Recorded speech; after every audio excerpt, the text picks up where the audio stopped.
Hay personas que no levantan la voz hasta que lo hacen. No explotan de la nada, simplemente acumulan. Guardan silencios, tensiones, pequeñas incomodidades que nadie ve. Y cuando finalmente reaccionan, todos se sorprenden, incluso ellos mismos. Tal vez te ha pasado. Alguien dice algo injusto. Tú sabes que tienes razón. No quieres discutir. Pero tu cuerpo no te pide permiso. La mandíbula se aprieta, el pulso se acelera y, cuando te das cuenta, ya hablaste más fuerte de lo que querías. Después viene el silencio. Y con él, esa sensación incómoda de haber perdido algo, aunque no sepas exactamente qué. Esta no es una historia sobre ira incontrolable ni sobre personas difíciles. Es una historia sobre algo mucho más común y más silencioso: regalar la calma sin notarlo, poner el control emocional en manos de cualquiera que cruce nuestro camino. La historia que estás a punto de escuchar no ofrece soluciones rápidas ni frases motivacionales. Lo que ofrece es un espejo. Porque, quizás sin saberlo, todos hemos sido ese hombre alguna vez. El nombre de ese hombre era Elías Moreno. Vivía en una ciudad que no aparecía en los mapas turísticos. Una ciudad funcional, correcta, sin sobresaltos. Calles rectas, plazas bien cuidadas, fachadas que envejecían sin prisa. Un lugar donde la rutina era casi una forma de identidad. Cada mañana, Elías salía de casa antes de que el sol terminara de subir. Caminaba unas cuadras hasta su auto mientras el aire aún conservaba el olor del pan recién horneado. En invierno, el vapor de su respiración se mezclaba con el humo de los escapes. En verano, el asfalto ya comenzaba a guardar el calor del día. Desde afuera, su vida parecía estable. Tenía un trabajo fijo desde hacía más de una década en una empresa de carpintería industrial. No era un empleo brillante, pero era seguro. Tenía una pareja, Lucía, con la que compartía una historia larga, construida con paciencia y renuncias. 2 hijos pequeños, sanos, curiosos. Una casa sencilla, con paredes que guardaban más recuerdos que lujos. No había caos evidente. No había tragedias recientes. Y, sin embargo, Elías vivía en constante fricción con el mundo. No se habría descrito a sí mismo como una persona enojada. Si alguien se lo hubiera preguntado, habría dicho que era exigente, directo, de carácter fuerte.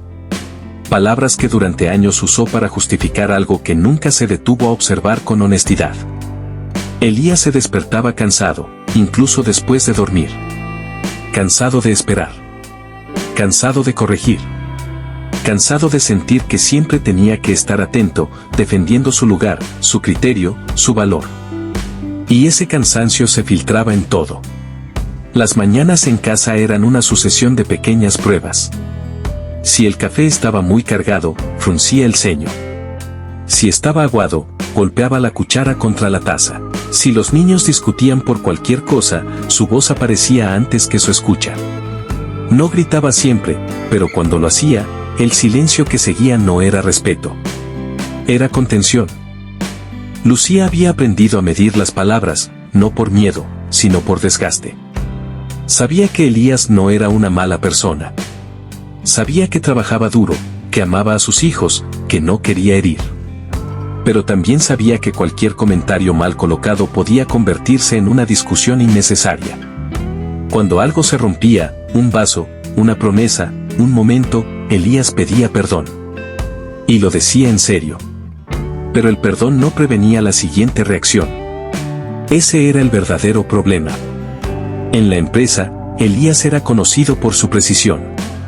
Medía 2 veces, cortaba una. Conocía las máquinas, los tiempos, los errores comunes. Tenía experiencia, y eso le daba autoridad. O eso creía. Cuando algo salía mal, su tono cambiaba. No escuchaba excusas. No preguntaba qué había pasado.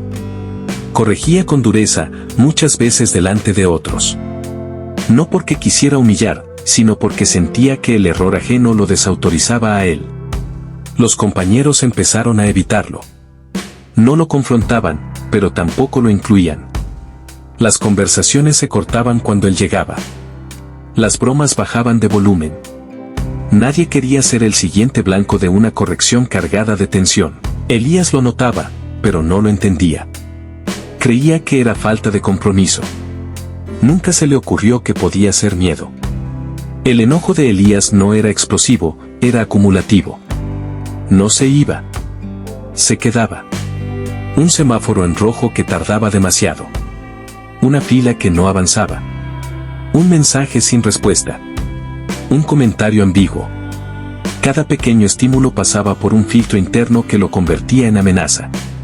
Como si el mundo estuviera constantemente probándolo, empujándolo, cuestionándolo. Y así, sin darse cuenta, Elías empezó a vivir en estado de alerta permanente.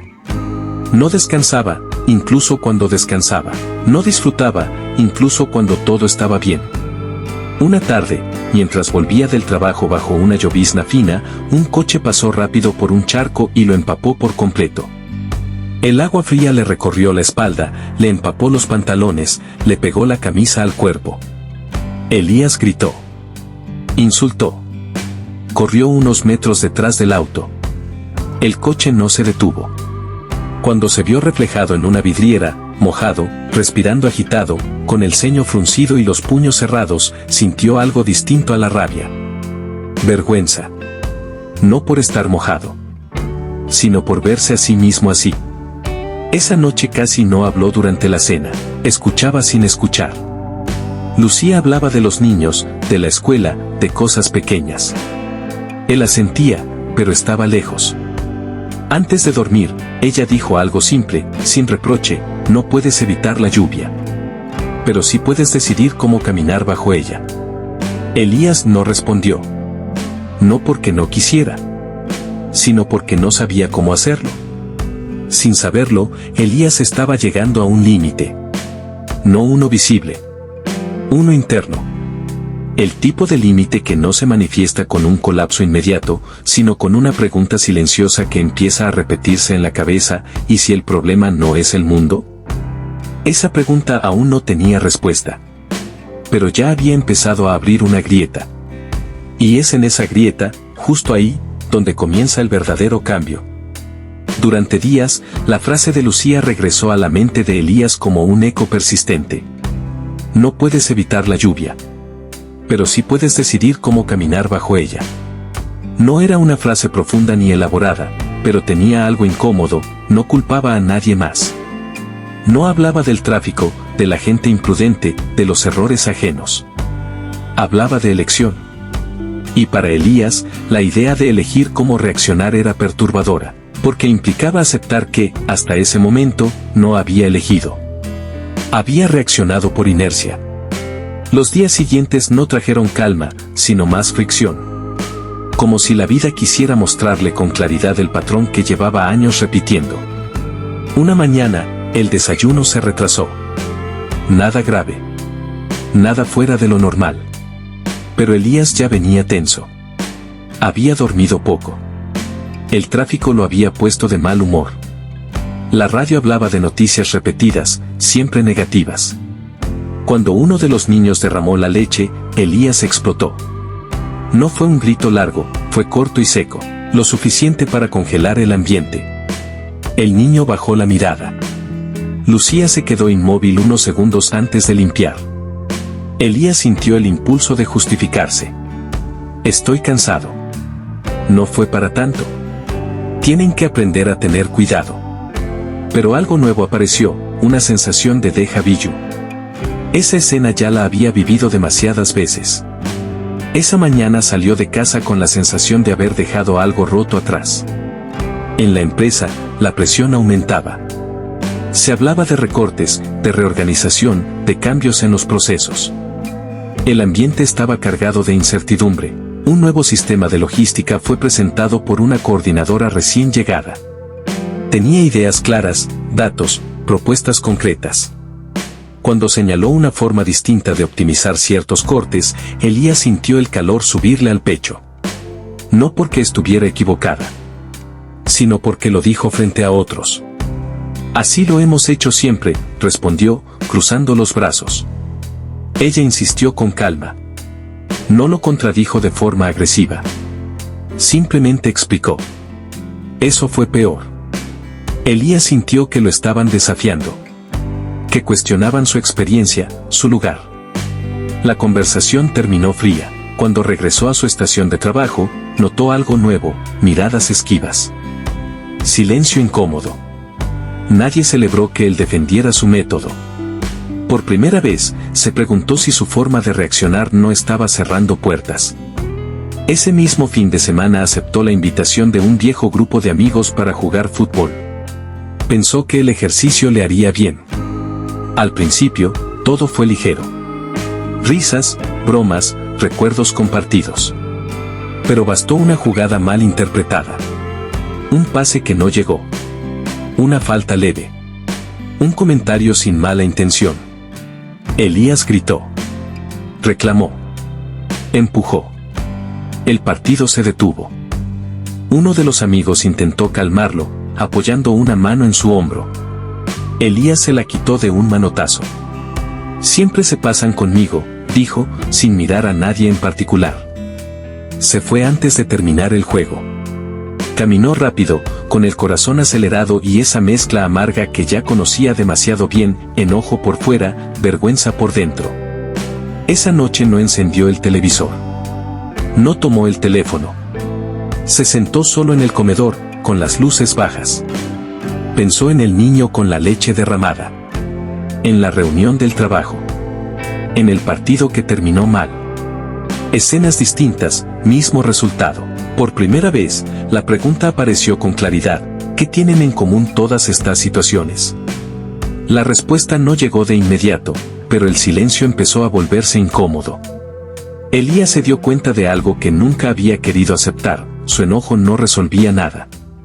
No mejoraba las cosas. No lo hacía respetable. No lo protegía. Solo lo aislaba. Al día siguiente, de camino al trabajo, Elías se detuvo en una cafetería que normalmente ignoraba. No sabía por qué. Solo sintió la necesidad de sentarse. Fue entonces cuando volvió a verlo. El hombre mayor, tranquilo, leyendo sin prisa. La misma postura relajada. La misma ausencia de tensión. Elías lo observó unos segundos más de lo habitual. No era admiración. Era curiosidad. ¿Cómo podía alguien estar tan quieto en un mundo tan ruidoso? No se atrevió a hablarle. Todavía no. Pero esa imagen se quedó con él durante todo el día. Esa tarde, una llamada del banco volvió a ponerlo a prueba. Esperas. Transferencias. Explicaciones repetidas. El impulso apareció. Pero algo distinto ocurrió. Elías lo reconoció. Sintió el calor. La presión en el pecho. La mandíbula apretándose. Y por un segundo, solo uno, no reaccionó. No fue suficiente para mantenerse calmado todo el tiempo, pero fue suficiente para darse cuenta de algo importante: el enojo no llegaba de golpe. Tenía una antesala. Y si había una antesala, quizá también había una salida. Elías aún no sabía cómo cambiar. No tenía herramientas. No tenía respuestas. Pero ya no estaba dormido dentro de su propio patrón. Había comenzado a notar el momento exacto en que perdía el control. Y eso, aunque pequeño, era el primer paso real. Porque el conflicto ya no estaba afuera. Estaba claramente definido dentro de él, y muy pronto, alguien iba a ponerle palabras a eso que Elías apenas comenzaba a intuir. No fue un encuentro planeado. No hubo señales ni presentimientos místicos. Ocurrió como ocurren las cosas importantes, en medio de un día común. Esa tarde, Elías salió del trabajo más tarde de lo habitual. La cabeza le pesaba. El ruido de las máquinas todavía parecía vibrarle en el pecho. Decidió no volver directo a casa. Caminó sin rumbo por el borde del barrio, hacia un parque antiguo que casi nadie visitaba ya. Los columpios chirriaban con el viento y los árboles altos filtraban la luz del atardecer. Se sentó en una banca, con los codos apoyados en las rodillas, mirando el suelo. Había discutido con su hermana por teléfono minutos antes. Una conversación breve, mal llevada, terminada de golpe. Otra puerta cerrada sin necesidad. Fue entonces cuando alguien se acercó. ¿te importa si me siento?, preguntó una voz tranquila. Elías levantó la vista. Era el hombre de la cafetería. Llevaba la misma expresión serena, como si no conociera la prisa. Se sentó a su lado con naturalidad, sin invadir, sin exigir atención. Durante unos segundos no hablaron. El silencio no fue incómodo. El hombre le ofreció una botella de agua. Elías la aceptó casi por reflejo. «Día pesado», dijo el desconocido, sin mirar directamente. Elías soltó una risa breve, sin humor. «Eso se queda corto». Y entonces ocurrió algo inesperado. Habló. No planeaba hacerlo. No sabía por dónde empezar. Pero las palabras salieron como si hubieran estado esperando ese momento. Habló del trabajo. De su familia. De su enojo constante. De esa sensación de estar siempre a la defensiva. Habló de cómo cualquier error ajeno lo hacía sentir atacado. De cómo cualquier corrección le dolía más de lo que debería. De cómo terminaba diciendo cosas que no quería decir. «No sé por qué soy así», admitió, mirando sus manos. «Todo me afecta. Todo me saca de quicio». El hombre escuchó sin interrumpirlo ni una sola vez. Cuando Elías terminó, el silencio volvió a instalarse. Pero esta vez era distinto. No pesaba. Daba espacio. «Me llamo Samuel», dijo finalmente el hombre. «Y si te sirve de algo, yo también fui así». Elías lo miró, escéptico. «¿Usted?». Samuel sonrió apenas. «Durante años creí que el mundo tenía que tratarme mejor. Que debía respetarme, entenderme, no equivocarse conmigo. Y sin darme cuenta, puse mi paz en manos de cualquiera». Elías frunció el ceño. «¿Cómo que en manos de cualquiera?». Samuel se inclinó un poco hacia adelante. «Cada vez que alguien te hace perder el control, le estás entregando el mando. Es como si llevaras un botón visible en el pecho. Cualquiera puede presionarlo, y tú reaccionas». Esa imagen se le quedó clavada a Elías. Un botón. Siempre listo. Siempre expuesto. «Pero», intentó decir Elías, «¿y si la gente provoca? ¿Y si son irrespetuosos?». Samuel asintió. «Claro que pasa. La gente es torpe, distraída, egoísta a veces. Pero ahí está la pregunta importante, ¿por qué eso tiene el poder de arruinarte el día?». Elías abrió la boca, pero no respondió. Nunca se había hecho esa pregunta con honestidad. «El enojo no es fuerza», continuó Samuel. «Es miedo disfrazado. Miedo a no ser suficiente. A no ser respetado. A no tener control». Elías sintió un nudo en el estómago. «Cuando te enojas», dijo Samuel, «no estás defendiendo tu valor. Estás confesando que dudas de él». Las palabras no fueron duras, pero sí precisas. Elías bajó la mirada. «Entonces, ¿qué hago?», preguntó. «Porque intentar no enojarme no funciona». Samuel sonrió de nuevo. «Porque no se trata de no sentir. Se trata de elegir qué haces con lo que sientes». Señaló el pecho de Elías. «El cuerpo reacciona primero. Siempre. El calor, la tensión, la respiración. Si aprendes a reconocer eso antes de hablar, ya ganaste medio camino». Elías recordó el momento con el banco. El segundo de pausa. La antesala. «Y la otra mitad», agregó Samuel, «es dejar de tomarte todo como algo personal. La mayoría de las personas no piensa en ti tanto como crees.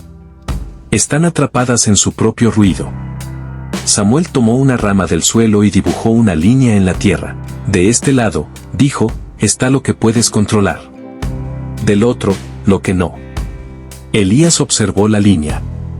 «Las palabras de otros», continuó Samuel, «están del otro lado. Sus errores, su tono, su humor. Todo eso no te pertenece». «¿Y si cruzo la línea?», preguntó Elías. «Entonces te metes en una pelea que no puedes ganar», respondió Samuel. «Porque no puedes controlar lo incontrolable sin perderte a ti». El silencio volvió. Esta vez, algo se acomodó dentro de Elías. No fue alivio. Fue claridad. Esa misma noche, de camino a casa, un grupo de adolescentes caminaba distraído por la acera. Uno de ellos chocó con Elías sin querer. El impulso apareció de inmediato. Pero algo cambió. Elías sintió el calor y lo reconoció. Respiró. No dijo nada. Siguió caminando. Nada extraordinario ocurrió. Nadie aplaudió. Nadie lo felicitó. Pero por dentro, algo sí había pasado. Había ganado una batalla invisible. Esa noche, al acostarse, Elías repitió en silencio una frase que no le pertenecía, pero que ya sentía suya: puse mi paz en manos de cualquiera. No sabía cuánto tiempo le llevaría a cambiar. No sabía cuántas veces volvería a caer. Pero por primera vez, no estaba buscando culpables afuera. Estaba aprendiendo a mirar hacia adentro. Y ese aprendizaje apenas comenzaba. Los días siguientes no trajeron milagros. El trabajo siguió siendo exigente. El ruido siguió estando ahí. Las personas continuaron cometiendo errores. Pero algo había cambiado en la forma en que Elías caminaba dentro de todo eso. Ya no reaccionaba de inmediato. No siempre, pero cada vez con más frecuencia. Aprendió a notar ese instante previo al estallido: el hombro tenso, la mandíbula apretada, la respiración corta. Ese segundo invisible se volvió su refugio. A veces lo lograba. A veces no. Pero incluso cuando fallaba, algo era distinto: ya no se castigaba después.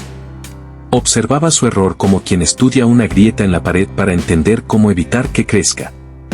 El enojo dejó de ser un enemigo. Se convirtió en un mensaje. Una mañana, el supervisor lo corrigió frente a otros.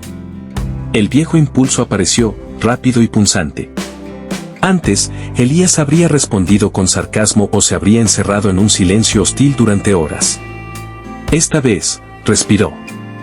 No porque fuera fácil, sino porque sabía lo que estaba en juego. Respondió con calma. No sumisión. No orgullo. Claridad. Más tarde, en el baño, se miró al espejo. El reflejo era el mismo, pero la expresión no. Había cansancio y algo parecido al respeto propio. Esa noche llamó a su hermana. La conversación no fue perfecta. Hubo silencios incómodos. Hubo palabras mal elegidas. Pero no hubo explosión. Cuando colgó, Elías se dio cuenta de algo esencial: mantener la calma no garantizaba finales felices, pero sí conversaciones honestas. Semanas después, volvió al parque. No sabía si Samuel estaría ahí. Parte de él dudaba incluso de haberlo conocido realmente. Pero lo encontró, sentado en la misma banca, observando el movimiento lento de las hojas. Pensé que no volvería a verlo, dijo Elías. Samuel sonrió. La mayoría no vuelve. Prefiere olvidar. Elías se sentó. No he cambiado del todo, admitió. Todavía me enojo. Samuel asintió. Yo también. Elías lo miró sorprendido. Entonces, ¿esto no se va? No, respondió Samuel. Pero deja de gobernarte. Eso es lo importante. Hubo una pausa. La calma, continuó, no es ausencia de conflicto. Es presencia de conciencia. Elías entendió. No se trataba de convertirse en alguien distinto, sino de habitarse mejor. Samuel se levantó. Recuerda esto, dijo antes de irse: nadie puede robarte la calma sin tu permiso. Y dar ese permiso siempre es una elección. Elías lo vio alejarse hasta perderse entre los árboles. No intentó seguirlo. Algunas personas llegan solo para señalar el camino. Con el tiempo, la vida de Elías no se volvió más sencilla, pero sí más liviana. Aprendió a escuchar antes de reaccionar. A callar cuando hablar solo alimentaba el fuego. A hablar cuando el silencio ya no protegía. Entendió que el verdadero autocontrol no era rigidez, sino flexibilidad. Que la fuerza no estaba en dominar a otros, sino en no ser dominado por impulsos momentáneos. Y sobre todo, comprendió algo que nunca le enseñaron: la calma no se encuentra. Se construye. Decisión tras decisión. Respiración tras respiración. Tal vez esta no sea solo la historia de Elías. Tal vez también sea la tuya. Porque todos, en algún momento, hemos entregado nuestra paz sin darnos cuenta. Hemos permitido que una palabra, un gesto o un error ajeno nos saque del lugar donde realmente queríamos estar. La buena noticia es que siempre hay un segundo antes del enojo, y en ese segundo, vive una elección. Algunas historias terminan cuando se apagan las palabras. Otras continúan cada vez que alguien decide responder distinto. Y quizá, muy pronto, esa decisión vuelva a aparecer, esperando que la reconozcas.